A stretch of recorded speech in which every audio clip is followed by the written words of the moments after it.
In the dim glow of the study, the old pipe sat on the polished oak desk, its tendrils of smoke curling upwards like whispers of forgotten tales. It had belonged to the professor, a man of quiet contemplation and endless curiosity, who spent his evenings unraveling the mysteries of ancient texts. Tonight, as the clock ticked softly in the background, the pipe's gentle aroma filled the room, weaving a tapestry of nostalgia and wisdom, a silent companion to the professor's solitary musings. The pipe, there it is, just like always. Sitting there, a dark, still sentinel on the gleaming expanse of oak. The desk, remember the desk? Grandfather's desk, always smelling of dust. And, well, oldness. Like the house. Like me, I suppose, these days. The wood is so polished, you can practically see the ghosts of all the things it's held. Inkwells, piles of papers, the occasional stray coin. Things, important things, once. Now, just the pipe. The smoke. That's the thing, isn't it? Not even lit yet, but I can almost smell it. That familiar, slightly sweet, slightly burnt aroma. That smell that takes me back to him. Back to those evenings spent in this very room.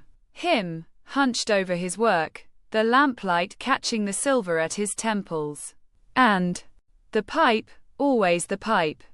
An extension of himself, it seemed. He used to tell me stories, you know, sitting right here, in that old leather armchair that's now probably too fragile to sit in. He'd hold the pipe, almost reverently, and the tales would just spill out. Stories of faraway lands, of brave knights and mischievous sprites. He made them seem so real, so alive, more alive than anything I've known in a long time.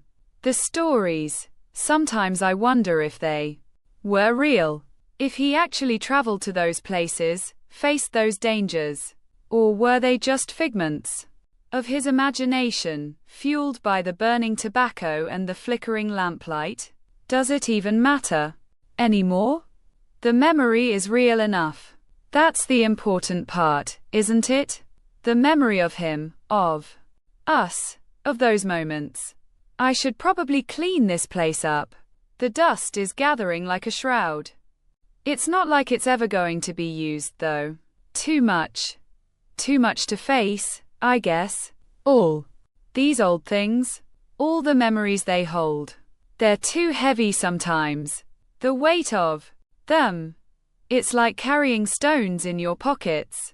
I've been carrying those stones for years. Now, the window pane, it's filthy. I can barely see the garden out there. Remember the rose bushes, the ones he tended with such care. He always said they were symbols of enduring beauty. But the roses are gone now. The garden is overgrown and wild. Just like this room, just like me. I've let it all go. The dust and grime and chaos, it mirrors the chaos inside. The pipe, the smoke, or the absence of it, it makes me think of absence. The absence of him. The absence of those stories. The absence of that warmth, that light that seemed to emanate from him. I remember the sound of his laughter, a low rumble that vibrated through the whole house. I haven't heard that sound in years. I wonder if I even remember what it sounds like anymore. Maybe just a phantom echo.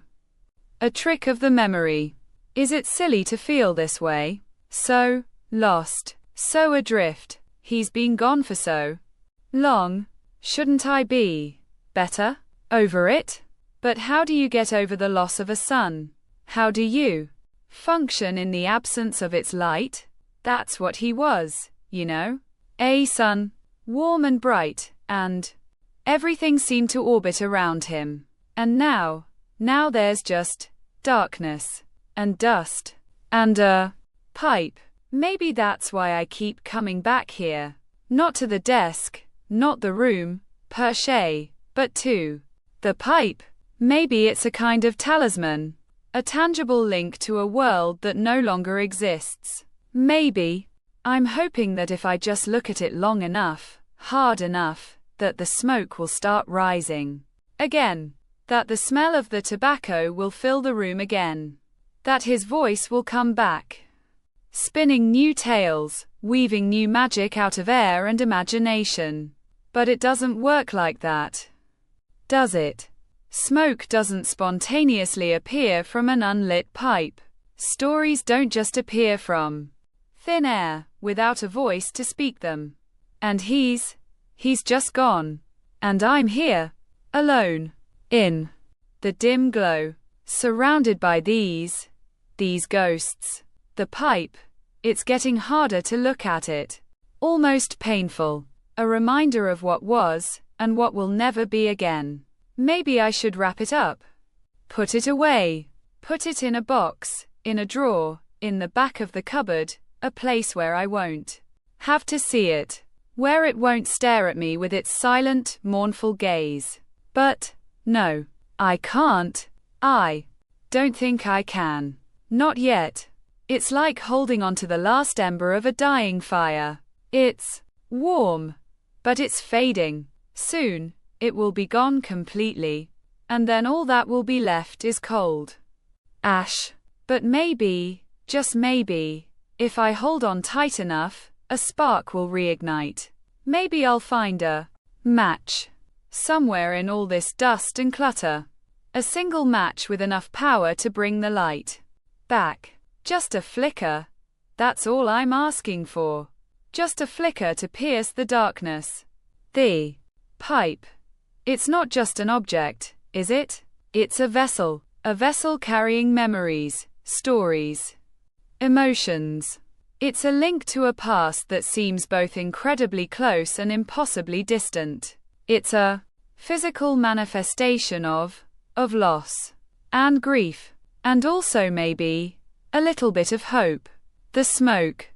Those tendrils of smoke that are not there are almost a metaphor for the intangible things that remain after everything else is gone. The stories, the love, the echoes of laughter.